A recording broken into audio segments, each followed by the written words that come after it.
Hey, happy day 49 of the BP Challenge. Sharon Horne-Ellstrom here. Today is our review day, and we're going to talk about what's the one thing that you can do and that you will commit to yourself to do to carry through and keep up the momentum that you've gained in this third section of our 90-day challenge. 90 days to get whatever you want in days, not years. Now, I was on a cruise ship during this one, so this is kind of an interesting one to review because now I'm back home. And it probably didn't look like I was on a cruise ship because before I left, I actually pre-recorded this week's actions. Now, I still had to follow through and do what I said I was going to do on the cruise, which I can admit that I actually did. So let's talk about what we did as part of this third section of the challenge. Remember, what we're doing in this 90-day challenge is we're going over the process that you use to face any challenge in life, probably at least 5 times, really 6 times if you look at the overall challenge as another one. And by the time you've gone through this 6 or 7 times, it is ingrained in your being. It will become an automatic way of dealing with challenges and problems and obstacles that pop up in your life. Does anybody else have obstacles and challenges that pop up in their life every once in a while? I sure do. I've got a great big new one now. After the BP challenge, after my blood pressure and getting that down, I've got another big challenge that I know that will be the next thing that I address. And I'll probably do it on a 90-day push just like this one. And guess what? It's just automatic for me. Even when I'm not doing a challenge and sharing it with you, I'm actually always doing a challenge for myself in my life, and usually in more than one area of my life, because this way of being has just become a lifestyle change for me. It's just a habit. It just is the natural way I be and think and do things. Now, the trick is for me to step back and explain to you how I do it and how it works for me, because I actually have to think about what I'm doing now consciously because it's become so automatic and it's in my subconscious. I have to bring it back up to the surface and think about it. So what do we do this week? This is our third section, our third thing that we've addressed in our 90-day challenge. For me, it was nutrition. For you, it might have been mindset, might have been finding new leads. It might have been a physical activity. It might have been some kind of a habit change. Maybe it had something to do with sleep or water, or I don't know what it was for you. But for me, it was nutrition. Paying attention to what I actually put in my body, the purpose of which is to give me energy, of course. So when I was in Miami, Secret Exposed, we talked about, I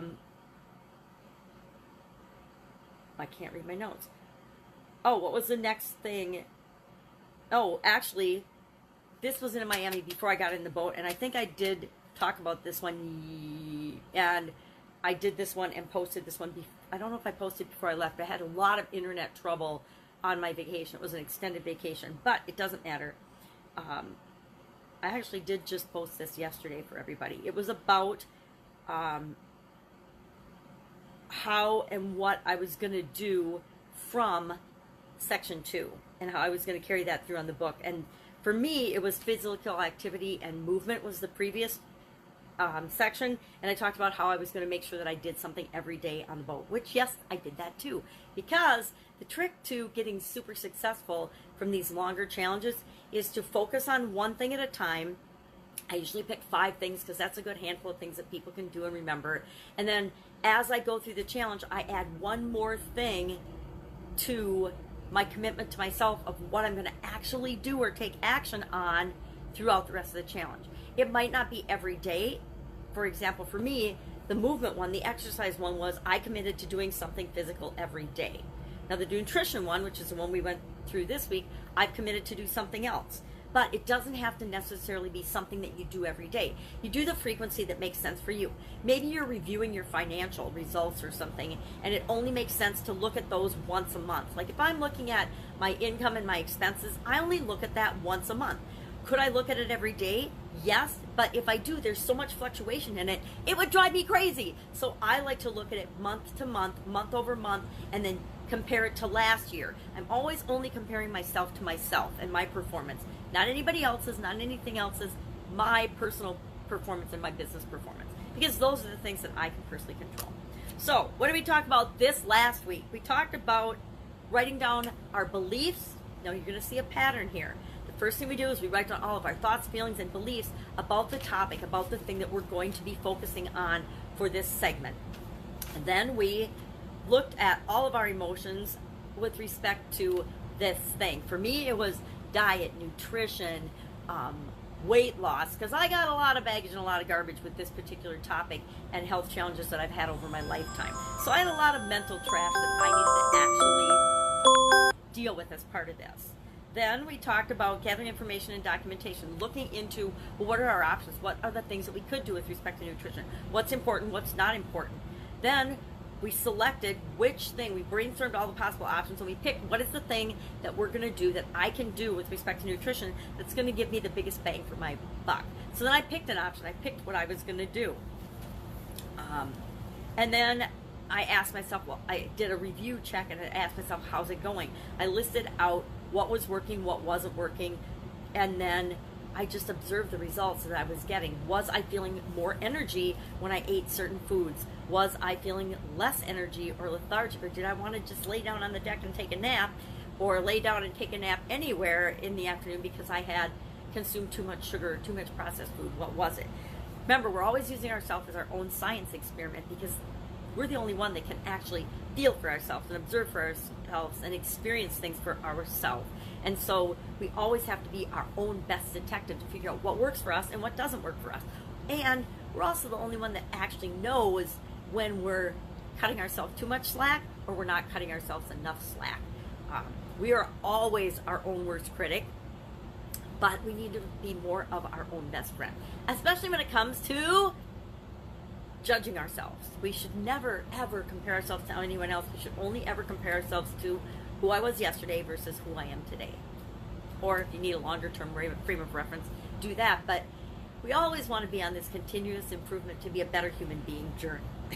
So then, after looking at the results, created a system and a process for systematizing that thing. My thing, and the thing I'm going to carry with me, I'm going to jump to that, is I'm going to continue to document absolutely everything I stick in my body till the end of the 90-day challenge. After that, I might stop, but until the end of the 90-day challenge, I'm going to continue to commit to, and this is just a little messy notebook, tracking absolutely everything I put in my mouth. Now, I'm not tracking beverages so much unless it's like a beverage with a lot of calories or sodium or something that I think will impact how I feel. So if I have a glass of wine, I'll write that down. But if I have water, I don't write that down. If I have, unsweetened iced tea, I'm not going to write that down. Coffee, I might just write coffee once, knowing that I'm going to be drinking coffee all day long because I am that kind of person that drinks coffee right up until bedtime a lot of the time. I like the warm feeling of it, and I do leave the living daylights out of my coffee, so it's really like barely flavored water sometimes. But I like the idea of coffee and energy, so I drink a lot of it. So I may or may not write that down. Now, for example, this morning I already wrote down coffee. But the thing I'm going to do till the end of the challenge is I'm going to carry a little notebook like this with me, and every time I eat something, I'm going to write it down in the little book. And then I'll go back. Once a week, I go back and I look at it. Or the other thing that triggers me personally is if I feel bad, like if I feel bloated or if I feel super tired or lethargic or if I get a headache. Headaches for me are a huge indicator. I will stop, I will go back, and I will look at my book, and I will see if there's something that triggered my headache. I'm a migraine person, so I learned a long, long time ago that what I eat, what I drink has a huge impact on how my body feels and how my body reacts to things. So I'm going to pay attention to what I am doing with this. So this is the one thing I'm going to carry forward. What is the one thing that you will do to continue your momentum, to carry you through to the end of this challenge, to move you toward the thing that you want to achieve? Me, I want my blood pressure down, down, down, down. I want it way down so I don't have to take a prescription drug. I already take one prescription drug for my heart, and it makes me retain water. It makes me gain weight. It makes me ornery as all get out, which I learned my strategy for that is I used to take it first thing in the morning because it's a time release thing. And my sister stayed with me for a couple of months when my dad was passing away. And she said, "You are a raving maniac bitch." And I don't know why. And we figured out that I had to take it like the same time every day, or not really the same time, but it makes me feel better if it's the same time every day. But if I take it right before I go to bed, all the moodiness and all the grouchiness and all the orneriness and all the mood swings and things that were associated as a byproduct of that drug for me, because that's a side effect for me with that particular prescription, they don't affect me as much when I take it at night and I sleep through the first batch of its impact on me. And then I'm back to my pretty much normal, nice self during the day. At least that's what my sister said. So that's an example of why we need to, number one, pay attention to how it makes us feel. And number two, sometimes we need feedback from the outside world and other people, even if it doesn't feel so good at the time, to figure out another way of doing things, another strategy, another way to keep the momentum going in the direction we want to. Because let's be honest, I didn't really want to be a raving maniac bitch and ornery flying off the handle all the time, but I also didn't even realize I was doing it until I had someone else give me that information, give me that feedback. So some could argue that she brings out that in me, but that wasn't the case. It was totally the medication. And so a lot of times when we take a medication or when we take anything, even sugar, coffee, energy drinks, processed food, sometimes those things have a negative impact on us that we don't actually see. We're not actually able to see it because we're just filtering it out. We don't want to see it. And it takes an outside observer to say, oh my God, what is wrong with you? Why are you flying off the handle over nothing?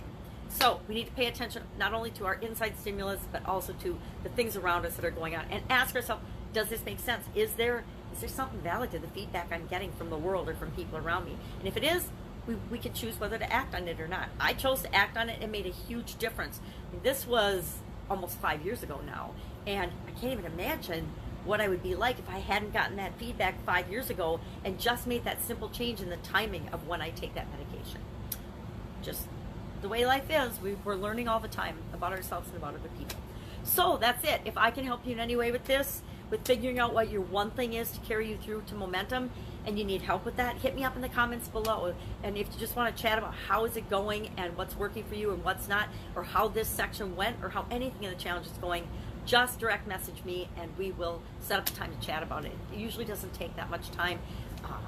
And sometimes, like I said, you just need that outside perspective to say, oh my God, you're doing so awesome on this. Because sometimes, again, we are beating ourselves up, thinking we're not making progress, thinking we're not seeing enough movement in the thing that we're trying to do, when actually we're building up to have an incredible breakthrough. So that's it. Have an absolutely fantastic day. I will be with you tomorrow. We are starting section 4 of our 90-day challenge. We're over halfway through the challenge already. It's gone really, really fast. Could be because I was on vacation for 20-some days of it, but it's going really, really fast. So I'm not going to tell you what my next section is. If you want to guess in the comments below. Otherwise, I'll be with you tomorrow. Bye. Have an absolutely incredible day. Pick your thing to carry you through to momentum, and I will see you tomorrow.